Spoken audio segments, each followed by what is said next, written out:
Αν αναρωτιέσαι ποιο είναι το αποτέλεσμά μας, είναι αυτό εδώ ακριβώς.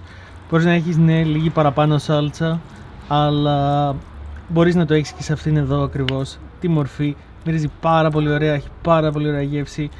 Έξτρα πιπέρι για όταν ετοιμαστεί και μην δεν φτιάξεις αυτή τη συνταγή. Τέλειο, απλά τέλειο και όπως πρέπει. Καλώς όρισες σε αυτό το βίντεο. Σήμερα σκέφτομαι τι μπορούμε να κάνουμε για το συγκεκριμένο βίντεο και λέω μπορούμε να κάνουμε το εξής. Ανοίγω το ψυγείο, βλέπω πράσα. Τι μπορούμε να κάνουμε με τα πράσα? Έχουμε κάνει πρασόπιτα, πάρα πολύ νόστιμη, ξέρεις που μπορείς να βρεις τη συνταγή, όμως δεν έχουμε κάνει πρασόριζο. Μια συνταγή παντός καιρού, χειμώνα, καλοκαίρι, νόστιμη. Πώς θα φας πράσα? Πρασόριζο, θα φας πράσα. Και πριν ξεκινήσουμε να φτιάχνουμε τη συνταγή, πρέπει να πατήσεις το like σου. Κάθε φορά που δεν πατάς το like, κάθε φορά που φεύγεις από ένα βίντεο του ασβού και δεν πατάς το like σου, ένας ασβός δακρύζει. Πάμε να δούμε τι θα χρειαστείς, πώς θα φτιάξεις αυτή την πάρα πολύ νόστιμη και εύκολη συνταγή. Ξεκινώντας, θέλεις να ψιλοκόψεις για την ακρίβεια τα πράσα σου.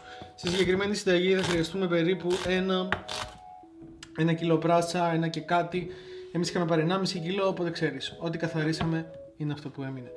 Αυτό που μπορείς να κάνεις στα πιο χοντρά κομμάτια, στην προηγούμενη περίπτωση θέλεις να ξεκινήσεις ψιλοκόβοντας τα πράσα σου. Αυτά που είναι χοντρά, δηλαδή αυτά εδώ μπορείς απλά να τα κόψεις στη μέση ή διαφορετικά να τα κόψεις ροδελίτσες και οι δύο κινήσεις είναι ok. Θέλεις να τα κόψεις περίπου σε αυτό το μέγεθος για να μπορούν να ψηθούν και να ανοίξουν ομοιόμορφα. Ψιλοκόβεις όλα σου τα πράσα.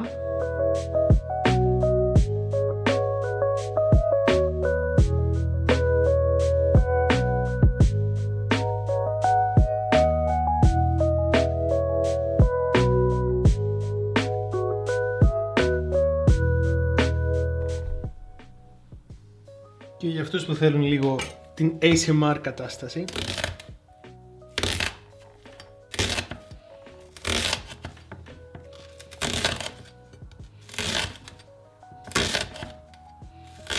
σε αυτό το σημείο έχουμε κόψει όλα τα πράσα μας. Αν σε κάποια σημεία ξέρεις έχουν ενώσεις μεταξύ τους, μην ανησυχείς, θα μαγειρευτεί, θα είναι ok.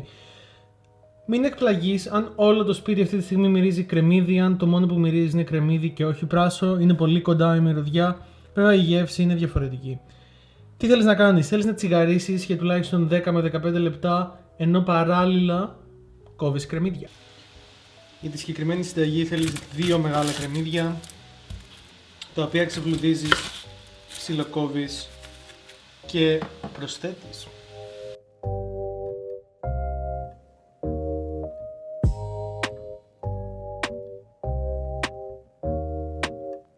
Εκτός από τα κρεμμύδια που προσθέτουμε τώρα, προσθέσαμε περίπου 2-2,5, ουσιαστικά ήταν μικρές πράσινες πιπεριές, οι οποίες είναι ξέρεις. Αυτές εδώ, τις έχεις δει πολλές φορές, και να σπάσει έτσι λίγο η γεύση. Θέλεις περίπου 10 με 15 λεπτά σοτάροντας, θέλεις να αλλάξει το χρώμα και το μόνο που έχεις να κάνεις σε αυτή τη διαδικασία, σε αυτό το σημείο, έχεις να ανακατεύεις για να μην σου καεί. Συμπληρώνοντας, επειδή πηγαίνει πάρα πολύ με αυτή τη συνταγή, 2 καροτάκια, μεσαία προς μεγάλα, κομμένα και ψιλοκομμένα σε αυτό το μέγεθος. Πηγαίνει και ακόμα πιο ψιλοκομμένο, οπότε μην έχεις κανένα πρόβλημα, ταιριάζει πάρα πολύ. Ανακατεύεις συνέχεια για περίπου 8 με 10 λεπτά ακόμα. Σύνολο θέλεις ένα τεταρτάκι, 20 λεπτά, έτσι να το έχεις στο νου σου αυτό. Σε αυτό το σημείο έχει περάσει αυτό το 10 λεπτό τέταρτο και θέλεις να προσθέσεις περίπου ένα ποτηράκι κρασί. Τέλεια, τέλεια. Το αφήνεις, εξατμίζεται το αλκοόλ και αμέσως μετά θα σου πω τι θα κάνεις. Πριν σου πω όμως τι θα κάνεις, να ξέρεις ότι αν το κρασί σου δεν έχει φιλτραριστεί με ενεργό άνθρακα ή μπεντονίτη, πιθανότατα 99,9% δεν είναι vegan. Ρώτα από πού το προμηθεύεσαι και αν δεν έχει την ένδειξη πάνω, να ξέρεις ότι δεν είναι, εκτός και αν ξέρεις πως έχει φιλτραριστεί. Σε αυτό το σημείο, ναι. Νούμερο 1 και νούμερο 2. Προφανώς, αν έχεις φρέσκες ντομάτες, θέλεις περίπου 1 κιλό ψιλοκομμένες ντομάτες, ώριμες ντομάτες, αλλά because χειμώνας, αντιλαμβάνεσαι ότι δεν υπάρχουν. Συμπληρώνεις νερό και θέλεις να σκεπάσει το πρασόριζό σου. Εγώ θα βάλω ακριβώς όσο είναι αυτές οι δύο συσκευασίες, δηλαδή περίπου 600 με 800 γραμμάρια. Και το υπόλοιπο, ωραία, τέλεια. Το αφήνεις να σιγοβράσει για περίπου 5 με 7 λεπτά. Σε αυτό το σημείο είναι η ευχάριστη ώρα των μπαχαρικών. Αυτή τη στιγμή έχουμε πάπρικα, αλάτι κατά προτίμηση, ένα τσακ, αυτός είσαι. Εμένα μου αρέσει πάρα πολύ ο δυόσμος και πάει, ξέρεις, με τα κοκκινιστά. Για να μην είναι υπερβολικά γλυκό, θέλω να βάλω λίγο θυμάρι, όσος περίπου ήταν ο δυόσμος. Μέχρι στιγμής, αν έχεις παρατηρήσει, ναι, σε σχέση με τις υπόλοιπες συνταγές, δεν έχουμε βάλει κομμένο σκόρδο, θα βάλουμε τριμμένο σκόρδο. Πιπέρι, ειλικρινά, στην προκειμένη περίπτωση μπορείς να βάλεις όσο μπορείς να αντέξεις. Η συγκεκριμένη συνταγή επίσης γίνεται υπερβολικά νόστιμη με καυτερό μπούκοβο. Ναι, μα το λέω σε κάθε συνταγή. Ναι, το λέω σε κάθε συνταγή, διότι ισχύει. Ανακατεύουμε. Ω, ναι. Τέλειο. Ωραία, θέλουμε 2-3 λεπτάκια ακόμα και έρχεται η μυστική στιγμή. Επίσης, ελάχιστη κανέλα και ελάχιστο κείμενο. Στην προηγουμένη περίπτωση μπορείς να βάλεις λίγο περισσότερο, να ξέρεις ότι είναι έντονο, και αν δεν σου αρέσει, ξέρεις, πριν ξεκινήσεις το συνηθίζεις. Πάρα πολύ νόστιμο, πάρα πολύ υγιεινό. Για το μυστικό συστατικό, θα είμαι ειλικρινής μαζί σου, δεν υπάρχει κάποιο μυστικό συστατικό στην προκειμένη συνταγή. Αυτό που θέλεις να κάνεις τώρα είναι να συμπληρώσεις το ρύζι σου. Στην προηγουμένη περίπτωση, θέλω περίπου τόσο.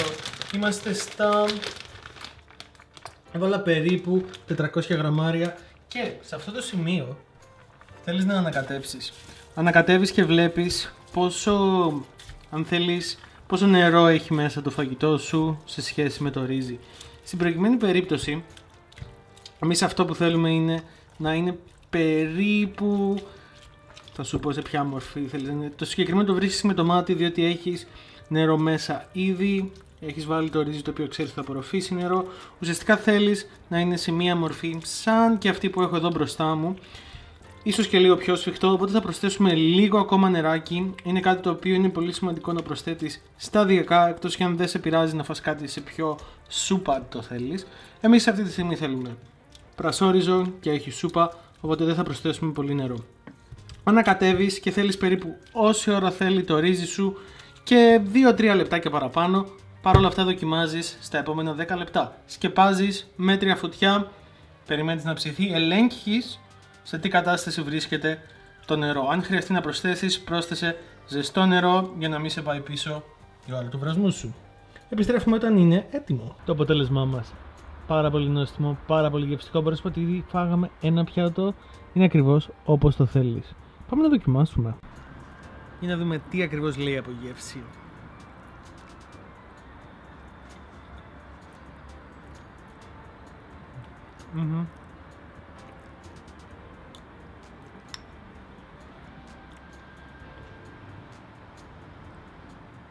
Μπορεί να γίνει πάρα πολύ εύκολα πικάντικο. Περισσότερο μπούκοβο ή καυτερό πιπέρι ή τσίλι, ένα από τα παραπάνω. Είναι πάρα πολύ νόστιμο. Μπορείς να φτιάξεις ρύζι και να ανακατέψεις με έξτρα ρύζι. Αν νομίζεις ότι έχεις λίγο, αν είναι η τελευταία μερίδα όπως είναι σε αυτή την περίπτωση, έχει γλυκιά γεύση πράσου, δεν πικρίζει καθόλου. Είναι όσο ψημένο θα έπρεπε να είναι.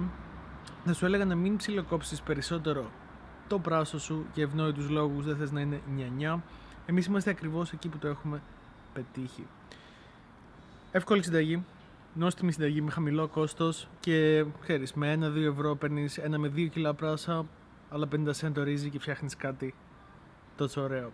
Άφησα τα σχόλια σου από κάτω, μην ξεχάσεις να σπάσεις το like button, γιατί για ευνόητους λόγους η συνταγή δεν βγαίνει το ίδιο, έχει δημιουργηθεί έτσι. Μέχρι την επόμενη φορά, πες μου πώς σου φάνηκε αν φτιάξεις το συγκεκριμένο βίντεο και μην ξεχάσεις σίγουρα να δεις την vegan τάρτα σοκολάτας που ξέρω ότι ο περισσότερος κόσμος που έχει φτιάξει μέχρι στιγμής αγάπησε. Until next time.